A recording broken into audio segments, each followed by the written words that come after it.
Hello everybody and welcome back. And last week we covered about the destruction of the Israelites after they had gained the gates from God and were saved from Egypt.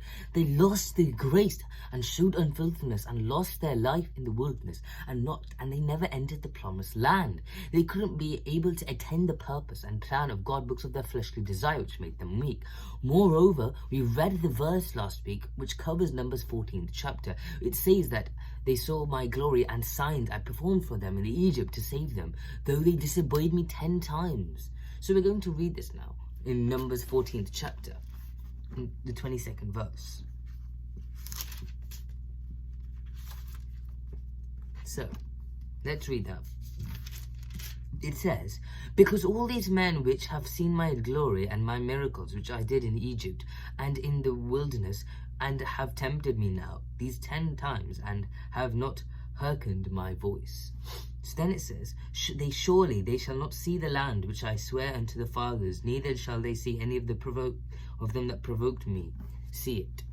So as we covered in the previous areas how Israelites struggled in Egypt and how God rescued them. From that we understood. And we also got to see how we're going to see how he got tested in the wilderness 10 times. So we're going to go through the list one by one. So the first one is when they were chased by Pharaoh's army after they escaped from Egypt on Nisan 15. God asked them to camp between Megiddo and the Red Sea. So now we're going to read a verse in Exodus to understand about this.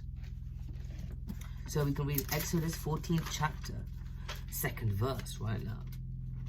So let's read it. It says, speak unto the children of Israel that they turn and encamp before Haroth, between Megiddo and the sea, over against Baal Zephon.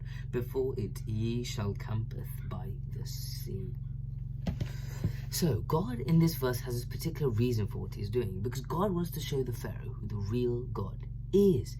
So he told them to camp near the Megiddo and the Red Sea. Initially, when God sent Moses to the Pharaoh to ask him to leave the Israelites and to help them, to let them worship him, Pharaoh asked the question to Moses to listen to your word and send the people with you.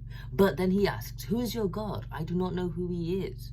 So we can read that afterward, Moses, and in Exodus 5th chapter, 2nd verse, afterward, Moses and Aaron went to Pharaoh and said, this is what the Lord, the God of Israel, says, let my people go so they may hold festivals to me in the wilderness. But, of course, that did not happen. So we can see where he says about this. In Exodus 5th chapter,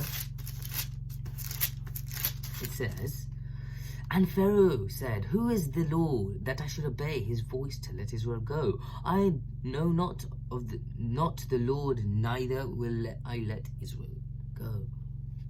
But what the Israelites have done when they saw the Egyptians to approach them, they lost all the word they heard from God through Moses, and now and how they were saved from Egypt. They lost the hope after the 10 plagues. They didn't show the faith that God is with them and leading them perfectly. Rather, they delivered faithless words, which we can read in this situation in Exodus 14th chapter.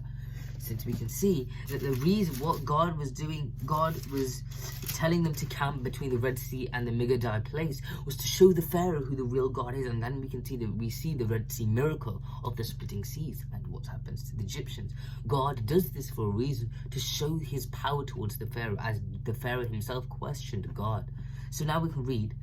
It says, and when Pharaoh drew nigh, the children of Israel lifted up their eyes, and behold, the Egyptians marched after them, and they were sore afraid. And the children of Israel cried out unto the Lord, and they said unto Moses, because there were graves in Egypt, hast thou taken us to die in the wilderness? Wherefore hast thou dealt with us to carry us forth out of Egypt? It is not this the word that we did tell thee in Egypt, saying, let us alone, that we may serve the Egyptians. For it says, it had been better for us to serve the Egyptians than that we should die in the wilderness. So we can understand that they're starting to question their own reasons, because now they're in this hopeless situation. But they didn't understand that it was God's perfect plan to deliver them, but rather they showed these faithless words. They'd rather die in Egypt as servants than here in the wilderness. So they didn't understand what God's plan was. They completely ignored the faithfulness of God from this, we can see. So that's all for today. See you next time. Bye.